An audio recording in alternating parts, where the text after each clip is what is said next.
Fala aí, galera de Zescope, beleza? Eu sou o Vitor Vieira, feliz demais de poder estar aqui de novo com vocês para encerrar, para concluir essa incrível série Até que Ele Venha. E o que nós podemos estar fazendo, preparando as nossas vidas, os nossos corações, nossas famílias até o dia do retorno de Jesus.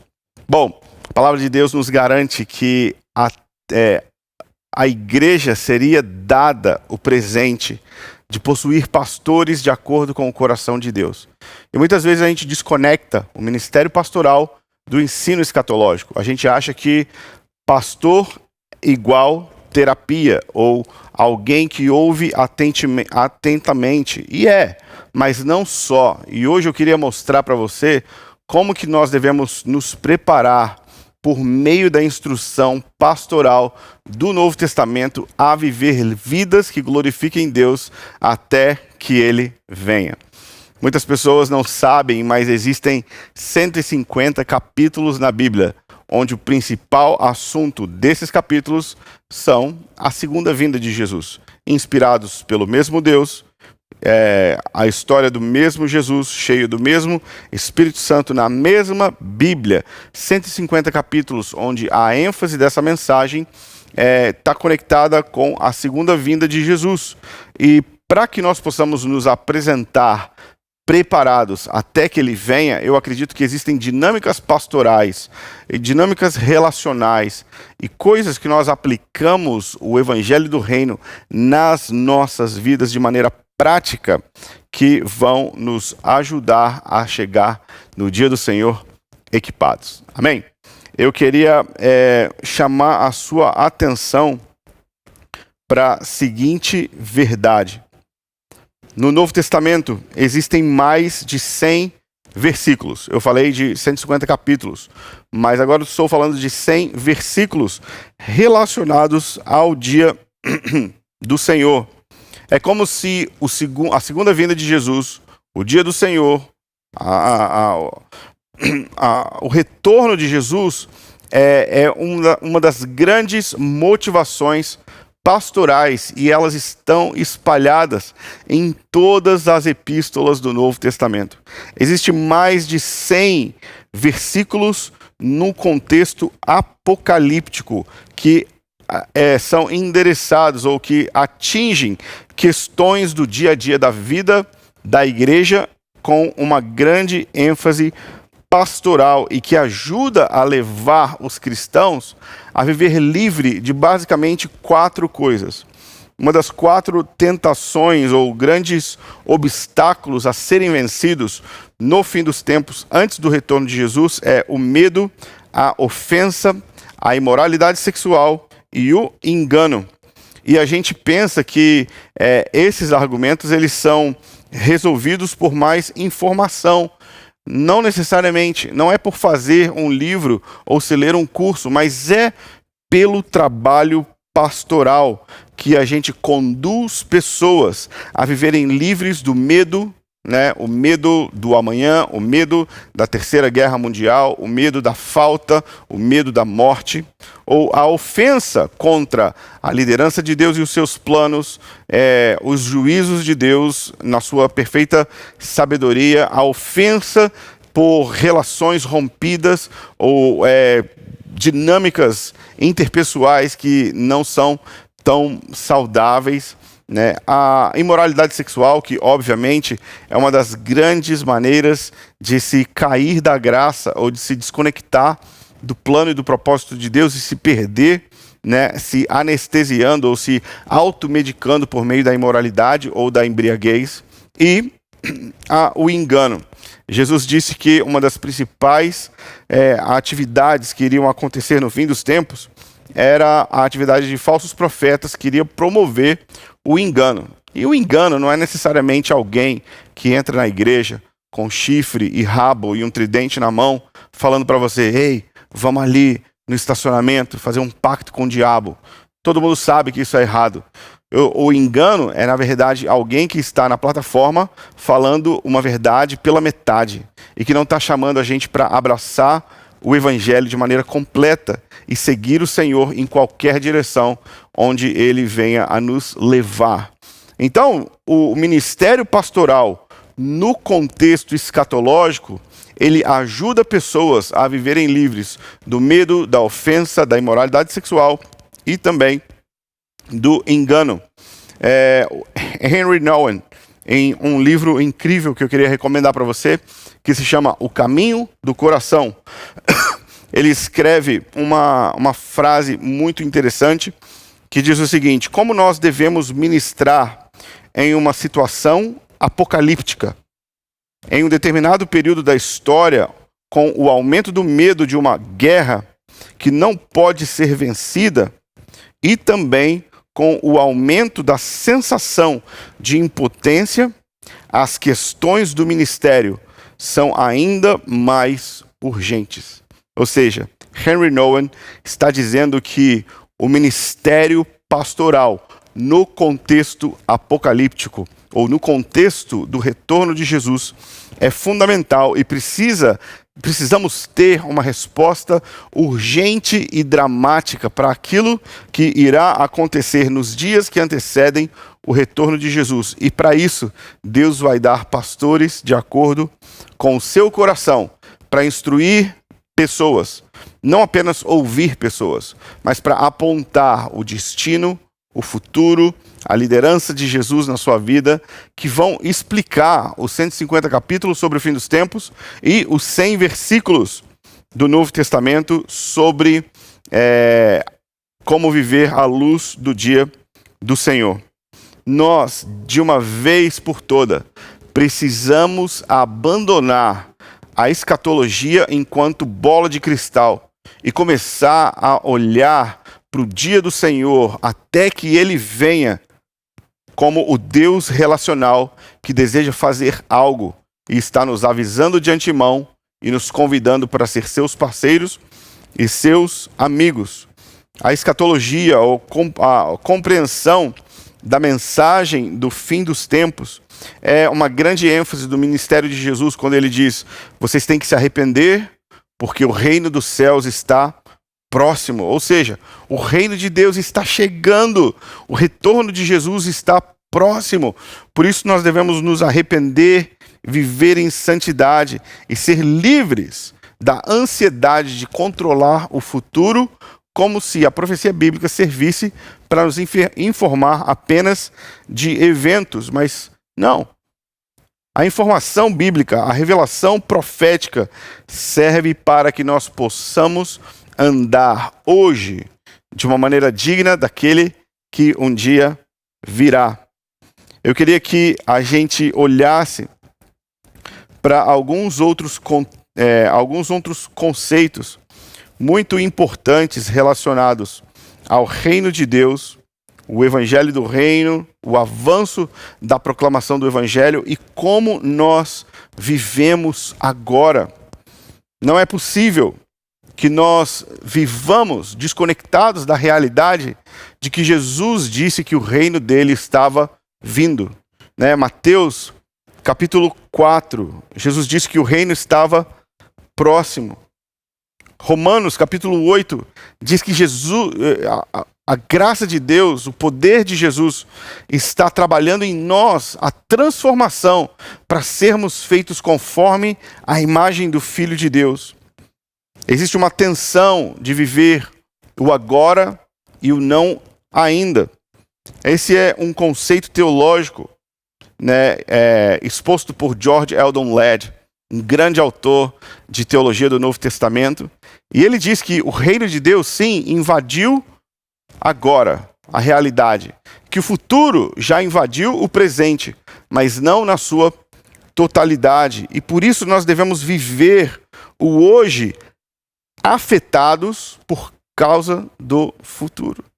Ou seja, se o futuro invadiu o agora, eu vivo o agora pensando no futuro. Isso não existe contradição no fato de o reino de Deus estar presente agora, mas não ainda na sua totalidade. Na verdade, é a graça de Deus nos sinalizando de para onde a história está sendo direcionada. E para isso Deus está levantando o ministério pastoral com uma natureza precursora que prepara o caminho do Senhor por meio do discipulado, por meio da formação e conduzindo pessoas não meramente de maneira terapêutica, mas ajudando elas a ver as suas vidas e o contexto no qual elas estão inseridos por causa dessa invasão do futuro no agora. Se o reino de Deus está de alguma forma presente, isso é a graça de Deus nos sinalizando de para onde as coisas estão indo. E nós temos a esperança e confiança desse futuro escatológico, onde Deus vai descer para intervir nos assuntos humanos e concluir aquilo que Ele mesmo começou, que é a história da sua poderosa redenção. Imagina se nós lidarmos nos nossos relacionamentos dentro da igreja simplesmente inspirados pelo quão legal nós somos. Isso não é suficiente para que nós vivamos hoje de maneira piedosa. Existem 100 versículos no Novo Testamento que apontam para que nós possamos viver agora, não inspirados em o quão legal somos, mas no reino e na vinda do reino de Deus, que em breve se dará. A igreja é um testemunho profético e poderoso. Não é um clube social onde pessoas são convidadas para viver uma melhor vida ou se sentirem mais confortáveis, mas a igreja nasce no contexto de Jesus proclamando sobre as portas do inferno, né? As portas do inferno não vão prevalecer contra o avanço da minha igreja. É sobre as portas do inferno que nós vamos avançar. A igreja também aflora-se ou se revela ainda mais gloriosa no contexto de Atos 2, com oração incessante no espírito de Joel 2. Né? Eles proclamam o evangelho do reino com jejum, oração, palavras proféticas, evangelismo com poder. Atos 2 é Joel 2 e ainda irá acontecer antes do retorno de Jesus. Em resumo, o que eu estou tentando falar para você é que a aplicação pastoral no contexto da escatologia no Novo Testamento nos ajuda a viver o agora de uma maneira que glorifica a Deus. E quando a gente traz isso para dentro da comunidade, para a família, para a igreja local, aqui para a família de Isascope, nós estamos declarando que não queremos comparecer diante do trono de Deus para receber os nossos prêmios ou reconhecimentos de Jesus sozinhos. Nós queremos chegar na linha de chegada junto com amigos, filhos, filhas, esposas, maridos, mães, pais, tios, pessoas que Deus foi agregando e trazendo para perto. E juntos agora nós estamos diante do trono para ser glorificados e recompensados por Deus. Porque nesse contexto apocalíptico, Deus também está levantando uma igreja profética que vai andar junto em vitória e em unidade. E essas verdades nos ajudam a viver até que Ele venha, estimulando uns aos outros a viver de maneira que agrada o Senhor. Não é suficiente você chegar diante do trono de Deus sozinho. A gente vai explorar ainda mais essa realidade.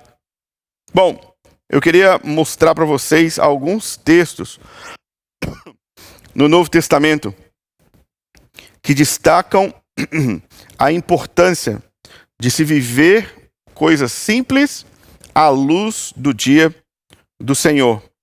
Por exemplo, 1 Coríntios 1, versículo 7, diz que nós não devemos ter falta de nenhum dom enquanto nós esperamos pela revelação do nosso Senhor, ou pela aparição do nosso Senhor Jesus Cristo. Então, a busca dos dons espirituais à luz do fim dos tempos. Né? A busca dos dons espirituais não é apenas para que eu possa ser um crente melhor, para que eu possa me sentir mais completo, para que eu possa experimentar um trimelique ou um arrepio, mas é à luz da certeza de que em breve ele virá. Nós não queremos que falte nenhum dom na igreja. Um outro texto, 1 Coríntios capítulo 4, versículo 5, diz que nós devemos ser pacientes em julgar e avaliar situações, e não fazer isso até que o Senhor venha.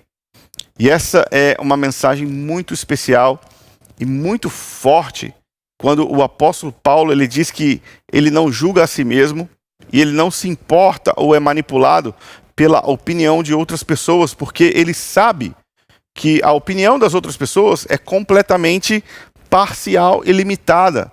Mas ele vive aguardando o dia no qual ele será julgado completamente, avaliado perfeitamente pelo dia do Senhor. Então, aqui, em 1 Coríntios 4, 5, o apóstolo Paulo está ensinando a igreja a não emitir julgamentos, ou ser muito pronto a ter conclusões, sabendo que o dia do Senhor vem em breve. Imagina quanta economia a gente não teria de crítica e julgamentos e opiniões parciais e erradas sobre pessoas que a gente não compreende a totalidade do contexto no qual elas estão. E quando a gente omite, ou quando a gente emite a nossa opinião, nós estamos sendo, na verdade, desconectados da realidade de que Deus um dia vai julgar vivos e mortos. Uma coisa que nós fazemos toda semana ou todo mês, depende de como que é o funcionamento da igreja local, é a ceia do Senhor. 1 Coríntios, capítulo 11, versículo 26, diz que sempre que partirmos o pão e tomarmos, da taça, do cálice, nós devemos fazer isso proclamando a morte do Senhor até que ele venha. Essa é uma atividade que pode entrar tanto na dinâmica do ritual, do funcionamento, do culto, que às vezes a gente esquece que ao comer o pão e ao beber o cálice, nós estamos proclamando a sua morte até que ele venha. Então, a própria ceia do Senhor é um evento que se dá na igreja à luz do próprio retorno de Jesus. 1 Coríntios 16, versículo 22, diz que nós devemos amar Deus, ou ser amaldiçoados. E aí então ele diz, vem Senhor Jesus, Maranata. Então aqui a gente vê o chamado para amar Deus, para poder dizer, vem Senhor Jesus. Deus está colocando e destacando o primeiro mandamento no primeiro lugar, no coração da sua igreja, antes do seu retorno.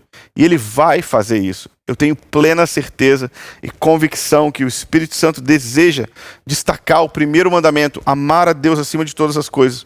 E aqui, 1 Coríntios 16, nós temos a ordem ou o chamado para amar o Senhor à luz da sua vinda. Se a sua vinda é real, o nosso amor precisa crescer. Sabe, eu estou passando diversas referências com respeito à vida normal e o dia do Senhor para a gente poder ganhar o nosso tempo. Mas eu quero ler com vocês mais duas e a gente já vai concluir. 1 Tessalonicenses 4, de 13 a 18, o apóstolo Paulo ele explica para a igreja de Tessalônica diversos pontos ou detalhes da segunda vinda de Cristo. E no final ele diz o seguinte, no versículo 18, portanto, confortem-se uns aos outros com essas palavras. Informações sobre a segunda vinda são terapêuticas, são conforto, é cura e transformação de paradigma para aquelas pessoas que pensam a respeito deste glorioso assunto. Então, os detalhes da segunda vinda estão aqui no texto para que a gente possa nos confortar uns aos outros. Não é só para a gente saber, mas para a gente agir de maneira pastoral e dinâmica para o crescimento e o avanço da igreja e dos relacionamentos. O último texto que eu gostaria de ler com você hoje, antes da gente concluir, 1 Timóteo 6, versículo 17 e 19. Como nós podemos sustentar um relacionamento saudável com as finanças à luz da era vindoura. Você sabia que o seu dinheiro importa para Deus? E a forma como você administra e vive com ele é muito importante para o Senhor. O apóstolo Paulo diz o seguinte em Timóteo: dessa maneira, os ricos devem juntar tesouros na eternidade, como um fundamento na era que vem, ou na era vindoura. Ele diz para os ricos viverem de uma maneira atenciosa, ou para as pessoas que estão administrando dinheiro, viverem de maneira atenciosa em como eles fazem para transformar esses recursos em recursos na era vindoura.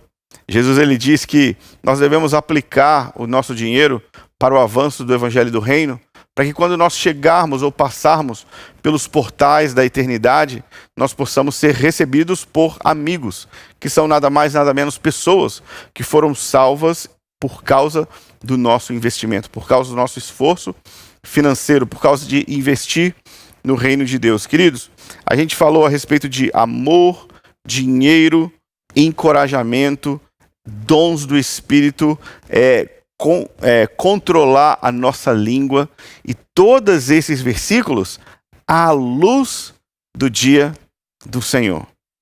O que eu queria que você visse agora é que quando você chegar diante do trono e quando você se posicionar no mar de vidro misturado com fogo, semelhante ao cristal, você vai estar com amigos de caminhada também.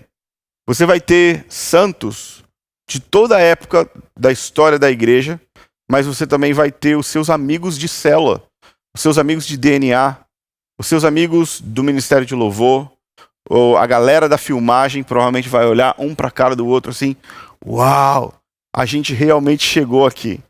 E eu queria que você imaginasse que pela maneira como a gente viveu o nosso agora, a gente chega agora juntos diante de Cristo e do seu trono.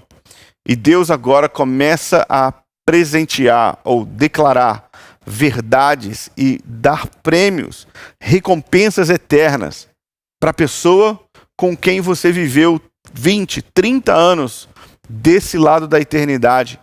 E vocês viveram essas coisas dramáticas juntas. Vocês passaram por essas coisas em amor, em unidade. A gente lutou um pelo outro, a gente combateu o bom combate, a gente andou em santidade, a gente se ajudou e se estimulou à luz do dia do Senhor. E agora nós estamos diante do trono. E Deus começa a dizer a respeito desse seu amigo que está sentado no sofá perto de você, ou na cadeira pertinho de você, e ele começa a dizer: esse prêmio é porque naquele dia, você lembra que você ia desistir?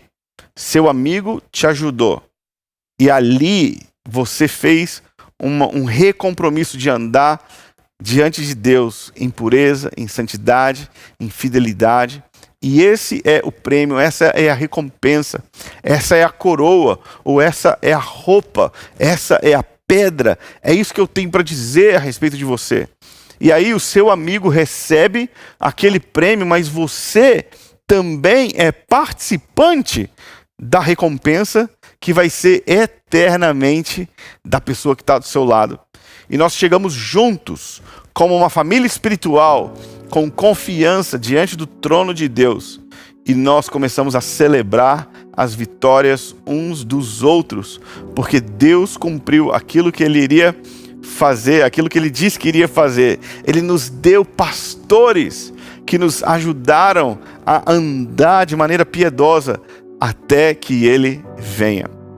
O desejo do meu coração é para que a igreja em Bragança Paulista, ou em qualquer lugar de onde você esteja assistindo essa mensagem, é que ela seja cheia do espírito de sabedoria e de revelação, para que nós possamos ver a herança que Deus deseja receber nos santos, e para que nós possamos viver cheios de esperança, cheios de perseverança, cheios de santidade, para a glória de Deus, até que Ele venha.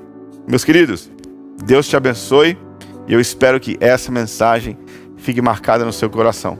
Até lá!